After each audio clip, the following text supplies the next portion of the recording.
welcome back to the continuation of the re-uploads of series 1 of the Me and My Body Confidence interviews. These were originally aired on a different channel which wasn't suitable for them, so I'm re-uploading them on the Belly Burley channel. This is series 1. They were filmed during lockdown 5 years ago, and I'm hoping once these have all been uploaded, which could take a while, that we'll do series 2 if we can find people who want to talk about how body confidence affects their lives. This is SHONA, plus size bride is the theme. At the time she had 1 kid and they were getting married and she was talking about being a plus size bride. Since then they've had another kid and she's cut all her hair short and she's got lovely dangly earrings and she's really much more confident in her own skin as she's gotten older. She's marvellous to look at. She's wonderful. To see her blooming and what have you. So I'll put the video on, but bear in mind it was done 5 years ago. And if you like to take part in the Burley Me and My Body Confidence interview, doesn't matter what it is, you don't even have to talk about yourself personally if you don't want to talk about just general issues, let me know. I've got SHONA. SHONA is in her early 30s and she, well, last year she was a plus size bride. If you saw my meals of the week that I did, where there was a wedding cake and half of it was like white and like, you know, like the curve of a wedding dress, and the other side was superhero stuff. It was a really cool cake. That was her cake. So I'm going to let SHONA introduce herself and then we'll do the questions. You got married last year. Being a plus size bride, did you feel any pressure to change anything about yourself for the big day? Hi, and here goes. First question was, as a plus size bride, did I feel any pressure to lose any weight or change my image? No, I didn't actually. I knew that there were dresses available in my size. I knew that there was a style that suited my size and I was comfortable with that. In recent years I've been more health focused when it comes to losing weight. I don't think it's an image thing anymore. I don't think it's how it looks in a picture anymore. That's just my opinion now. Years gone by I probably would have been different, but I didn't pressure myself, and my husband's very supportive anyway. You know, he's seen me in loads of different sizes, he's seen me gain and lose weight throughout 10 years of being with him, and he saw me as a beautiful bride. I could have turned up in a black bag and he would have been happy to marry me, so that made the situation a lot less pressured to start with. And I've got a lot of supportive friends who see me as an attractive person regardless of size. So yeah, that helped. I didn't feel that much pressure at all, so I'm lucky. Question 2. When you see women dramatically change themselves for their wedding day, either through huge weight loss or cosmetic surgery, how does that make you feel? Question 2 was, when you see women go through dramatic weight loss or cosmetic surgery for the benefit of a wedding, how does it make you feel? Sad for the woman in some ways, but there are different ways of looking at it. If they're feeling pressured to feel like they should lose weight, or they have to be a certain size for the wedding day, or they have to get the boob job or whatever, then that's wrong. You know, no one should feel pressured to change themselves for a wedding day. But on the other side of the fence, usually when I've been successful in losing weight, there's been a catalyst involved, like a change in circumstances. I don't know, you go through a breakup and think, going to change myself, new year, new me kind of thing, or even the new year can be a reason that kickstarts you into having a healthy weight loss. And a wedding can be that. A wedding can just as easily be that kickstart that you might need to lose the weight if you need to lose the weight. What makes me sad is when I see a lady that I don't think's particularly big or would be classed as, you know, medically, you know, at risk because of their size, and they're going mental to lose 2 sizes in 6 months. And it's like, that's not necessary, you know. And if you've got, like I've said in the last question, if you've got a supportive environment, no one should pressure you. It should be you. But on the other side, to be fair, if it's the woman's choice, if she wants to make those changes, that's up to her too. I'd like it to be a healthy choice. I'd like it to be a, you know, nothing that's going mad. And don't even get me started on cosmetic surgery, because I'm against it anyway. The idea that companies can make thousands of pounds out of someone's mental insecurity about their figure and about their weight and about their image is wrong. You know, plastic surgery was originally based on health reasons, for burn victims and needing skin grafts and such like that.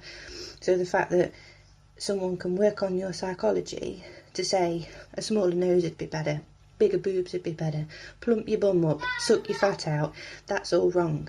So cosmetic surgery could be a completely different interview for me, because I really don't agree with it. But no, I'd never agree with that anyway. But weight loss, there's two sides of the coin. If you're being pressured, that's wrong. If you feel you're not good enough, it's wrong.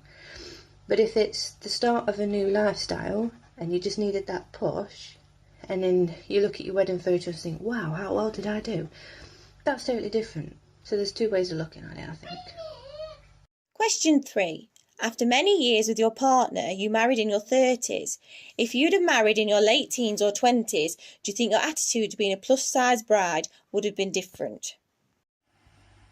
Okie dokie, so next question was, as a woman in your 30s getting married after being in a happy relationship for 10 years, would your attitude to being a plus-size bride have been different when you were younger, so late teens and early 20s? Yes, definitely.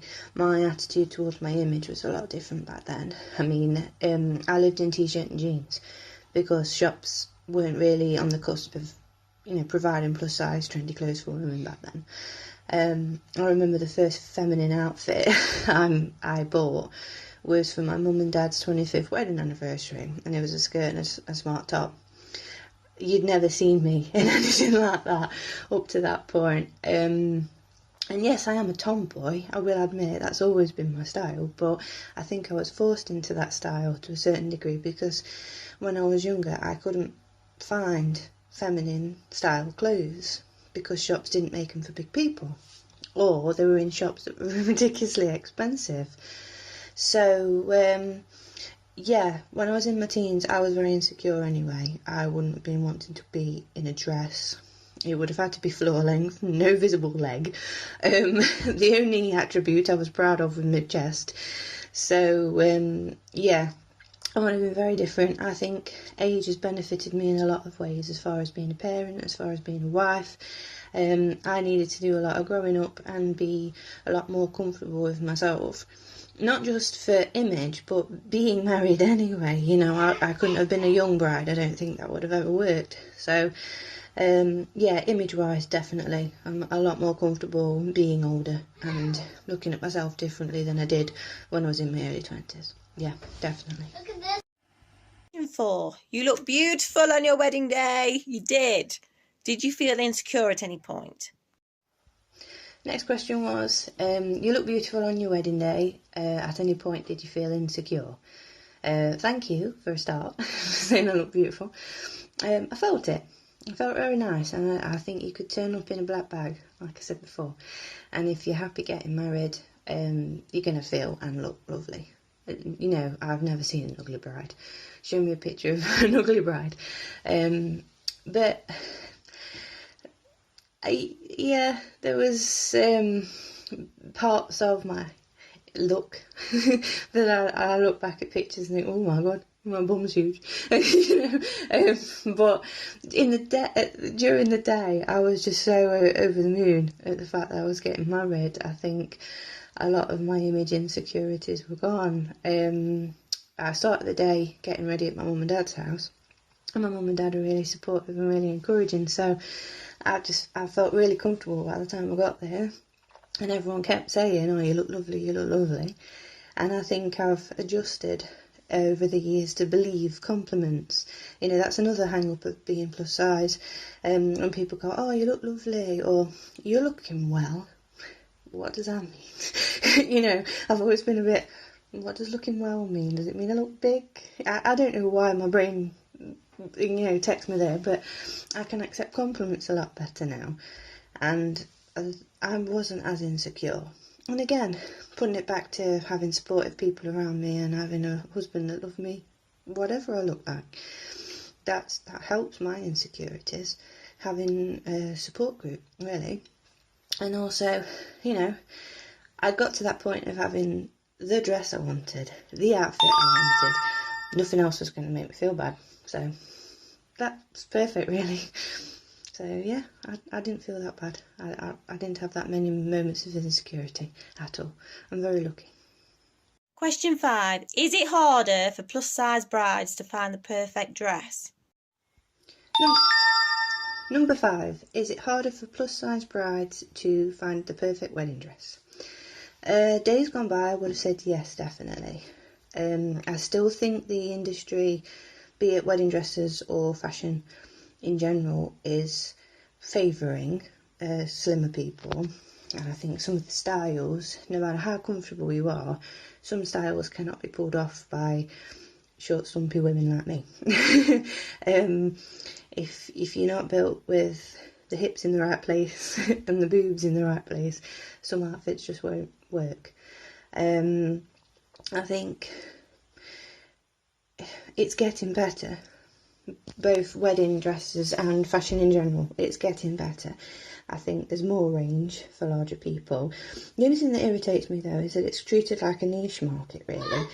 And when you look at things like the tall section in a shop or the petite section in a shop and then the plus size section in a shop, they seem to be priced different. Like, I've got to pay more for my clothes, and it's like, okay, you're charging me more because there's more material.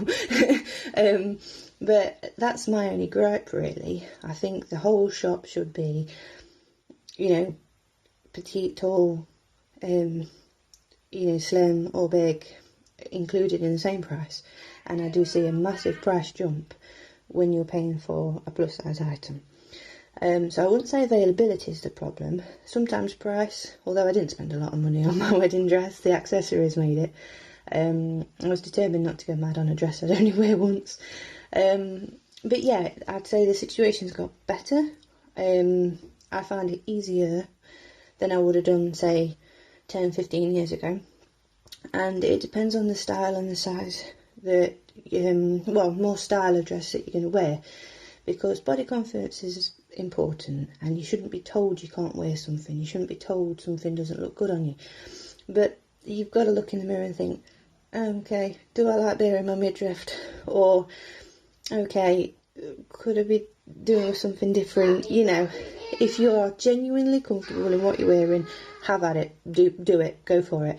But I still have those hang-ups about things, and I think even slim women do, that, you know, everybody looks in the mirror and think, oh God, that dress don't do nothing for me, you know. So as far as availability, it's getting better, but it's not just a problem for plus size people, I wouldn't say. It's across the board, getting the right dress. It's the big day. It's got to be the right dress. So that would be the problem, yeah.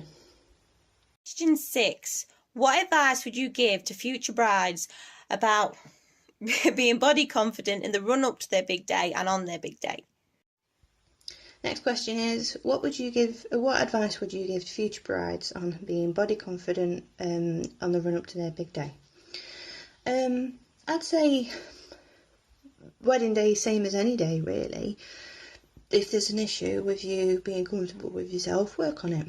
And it doesn't matter whether it's your hair, whether it's your waistline, whether it's how your ankles look in a pair of shoes, you know, whatever it is, work on it. If you can't change it, then work on how you feel about it. You know, try to teach yourself, yeah, I am beautiful. Look in the mirror every day and say, whoa, look at you. You know, it just makes you feel better. And also, if there are ways you can get to what you want, you know, if you don't like what you see and there is a way of changing it and you're happy changing it, never pressured, it's up to you, then go for it, have a go, you know, try and lose half stone, you know, or change your hair, or, you know, anything you'd like to do. It's your body, it's your choice, and if there's nothing that you're uncomfortable with, don't change it. You know, because the only person that needs to be comfortable, whether it's your wedding day or any day, is you. And, you know, you could be concerned with what people are looking at and thinking of you, but if they're looking at you that way on their wedding day, they shouldn't be there. If they're going to criticise you or say, oh, that dress didn't really flatter you, or why did you have your hair like that, then why did you invite them? You know, it's your day, you and your husband. Question 7. What does body confidence mean to you? And the last question is, what is body confidence to you? Or what does it mean to you? I think body confidence, same as liking your face, is your opinion of your image and what your body looks like, what it feels like, being comfortable with how you look in clothes. I think it's a dodgy area, if I'm honest. I would never use my body confidence as an excuse for an unhealthy lifestyle. And I cannot stand here and say I am the most healthy person in the world. I can put a bag of Doritos away like you wouldn't believe. And that is the main area that people need to be focusing on. You know, I know bigger people, like myself, who are very lucky with not being diabetic, with not being prone to any issues with their blood pressure, who can carry babies safely, and very lucky to do so, and their size and their weight has had no impact on that. I also know bigger ladies that have a lot of problems with things like that, and vice versa for slim. So I think you need to separate the health from the image side of things, because a lot of people say, oh well, you're not healthy, so it's not good being fat. We're not talking about that. We're talking about whether I look nice in an outfit. That's body confidence. Wearing something and liking what you're wearing and liking your appearance, and not just your size, not just your body. This goes across the board: slim, tall, fat, thin, whichever. Body confidence is loving yourself and loving your image. And I think what's helped me to love myself externally is that I've worked on the internals. Over the time I've learned to love myself for the personality I have and the type of person I want to be. And I'm not everyone's cup of tea. I don't have to be, and my image doesn't have to be everyone's cup of tea. And I think that's the most important thing I've learned personally. And that's what body confidence is. If you've got internal confidence, external confidence will come out as well. It's not every day. I don't feel great every day. I don't look great every day. But we also don't have to either. That's what I've come to the conclusion. You don't have to look brilliant every day. And I think, be it the media or celebrity status or just how you've been taught to think about yourself, can have a big impact on your body confidence. So for me, it's the fact that I'm supported.